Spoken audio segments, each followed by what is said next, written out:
The United States is witnessing one of the most significant constitutional battles in modern history, and it could fundamentally change what it means to be born American.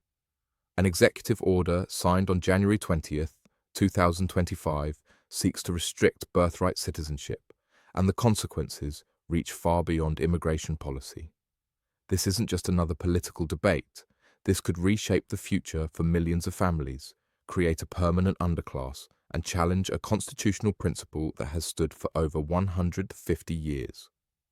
If you or someone you know has ties to this issue, the next few minutes could be the most important information you hear all year. Stay with me, because what's happening right now will affect generations to come. Welcome back to my channel, and if you're new here, you've arrived at exactly the right time, because we're diving into one of the most explosive and consequential legal battles facing America today. What we're discussing isn't some distant policy proposal. This is happening right now, and federal courts across the nation are actively fighting to determine the outcome. On his first day back in office, President Trump issued an executive order titled Protecting the Meaning and Value of American Citizenship that challenges a foundational principle established by the 14th Amendment of the Constitution. For those unfamiliar, birthright citizenship has been the bedrock of American identity since 1868, guaranteeing that virtually anyone born on American soil automatically becomes a citizen, regardless of their parents' immigration status. But now, that guarantee is under attack. The administration's executive order and corresponding legislation introduced in Congress aim to fundamentally redefine who qualifies for citizenship at birth. The Birthright Citizenship Act of 2025 would limit citizenship to children whose parents are either U.S. citizens or lawful permanent residents. This means children born to undocumented parents or those here on temporary visas, including tourist visas, student visas, and work permits, would no longer automatically become American citizens, even if they're born in Los Angeles, New York, or any other American city. The implications are staggering, and before we get deeper into the consequences, let me be clear. This isn't about taking political sides. This is about understanding what's at stake, who will be affected, and what this means for America's future. Whether you support or oppose these changes, everyone needs to understand the magnitude of what's unfolding. Let me break down exactly what's happening from a legal standpoint. The 14th Amendment to the Constitution, ratified in 1868 after the Civil War, includes what's known as the Citizenship Clause.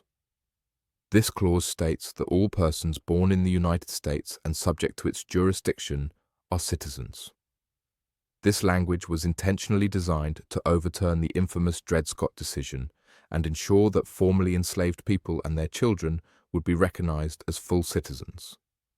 For over 150 years, this has been interpreted broadly, meaning that with very few exceptions, anyone born on American soil is automatically a citizen. The Trump administration now argues that the phrase, subject to the jurisdiction thereof, has been misinterpreted and that it doesn't apply to children whose parents lack legal immigration status or are here temporarily. Under the proposed Birthright Citizenship Act, a person would only be subject to U.S. jurisdiction if born to a parent who is a U.S. citizen, a lawful permanent resident, or someone with lawful immigration status serving in the armed forces. This represents a dramatic narrowing of who qualifies for birthright citizenship. Here's where things get even more complex. The executive order has been blocked by federal courts since January 23rd, 2025, with multiple judges issuing preliminary injunctions that prevent its enforcement. However, the Supreme Court is expected to hear these cases in early 2026, with a final decision likely by mid-2026. The legal battle is far from over, and the uncertainty is creating anxiety for hundreds of thousands of families. Now let's talk about the human impact, because behind every statistic is a real family facing real uncertainty. The numbers are sobering. Analysis suggests that ending birthright citizenship for children with two unauthorized immigrant parents would increase the unauthorized population by nearly 5 million people by 2050. But it's not just undocumented immigrants who would be affected. Consider these scenarios. A graduate student from India studying at an American university on an F1 visa has a baby while completing her doctorate. Under current law, that child is an American citizen. Under the proposed changes, that child would not be. A software engineer from Brazil working in Silicon Valley on an H-1B visa welcomes a daughter. Today she's American. Under these new rules, she wouldn't be. A tourist from Nigeria visiting family in Texas unexpectedly gives birth prematurely. That baby, born on American soil, would currently be a citizen, not anymore under this executive order. The implications extend beyond just those directly affected. Children stripped of citizenship would be denied access to Social Security cards, US passports, and critical federal programs like CHIP, SNAP, and Medicaid. They would be barred from voting, jury service, and certain employment opportunities. Many could become stateless, belonging to no country at all. One of the most troubling aspects of these proposals is the arbitrary inequality they would create. Children born before the law's enactment would retain citizenship, while those born after would not, creating a tiered system of citizenship. Imagine two babies born to undocumented parents in the same hospital, just days apart. One is born before the cutoff date and is a full American citizen with all the rights and privileges that entails. The other is born after and faces a lifetime of uncertainty, limited opportunities, and potential deportation to a country they've never known. This isn't theoretical. This is what would happen if these changes take effect. The legislation specifically states it would only apply to children born after enactment, which means we would have siblings in the same family with different legal statuses, some citizens, some not, purely based on the timing of their birth. At the heart of this battle is a fundamental constitutional question that legal scholars have debated for years. Supporters of restricting birthright citizenship argue that the original intent of the 14th Amendment was never to grant automatic citizenship to everyone born on US soil, particularly children of those who entered the country illegally or are here temporarily. They point to other developed nations that have restrictions on birthright citizenship and argue that the United States should follow suit.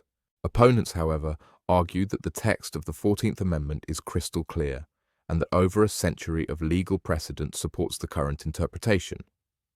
Federal courts have consistently found that the Constitution guarantees citizenship to all persons born in the United States, regardless of their parents' immigration status. They warn that attempting to change this through executive order or even regular legislation, rather than a constitutional amendment, sets a dangerous precedent for executive overreach. This issue sits at the intersection of immigration policy, constitutional law, and deeply held beliefs about American identity. Supporters characterize birthright citizenship as a magnet for illegal immigration and argue restrictions are necessary to protect national sovereignty.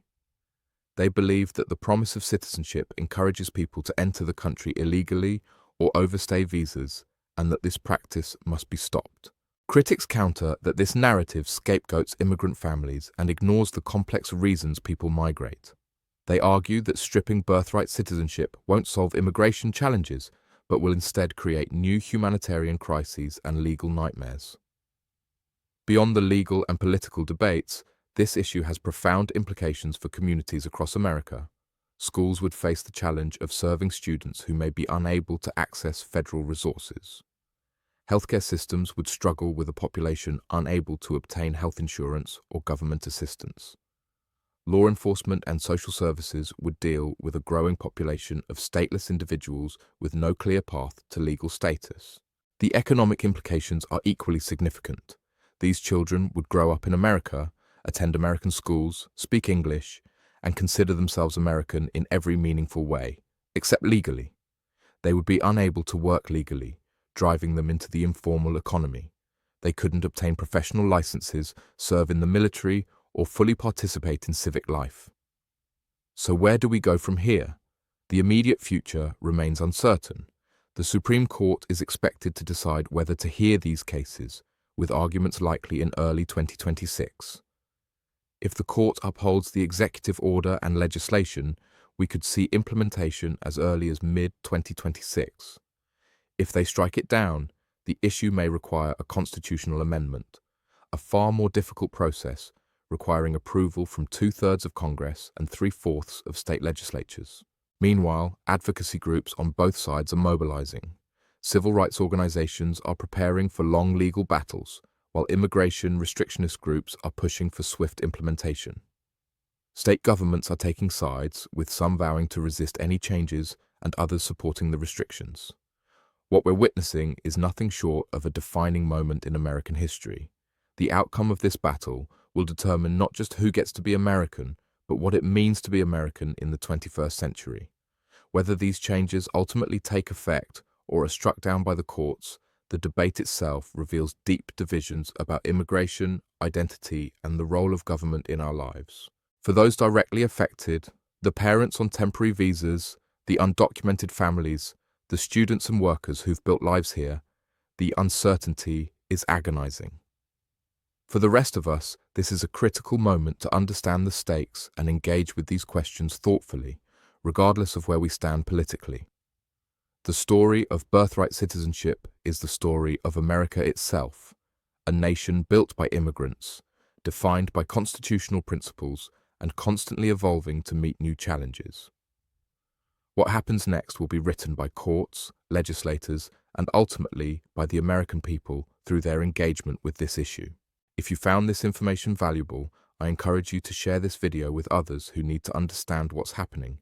Hit that like button to help this content reach more people and subscribe to stay updated as this situation develops. The legal landscape is changing rapidly, and I'll continue bringing you clear, comprehensive coverage of every major development. Drop a comment below, sharing your thoughts on this issue. What do you think should happen? How would you balance immigration enforcement with humanitarian concerns and constitutional principles? I read every comment, and your perspectives help create a richer conversation for everyone in our community. Remember, staying informed is the first step toward meaningful engagement with the issues that shape our society. Whether you're directly affected by these policies or simply want to understand the world we're living in, knowledge is power. Thank you for watching, and I'll see you in the next video, where we'll continue exploring the issues that matter most. Until then, stay informed, stay engaged, and stay compassionate.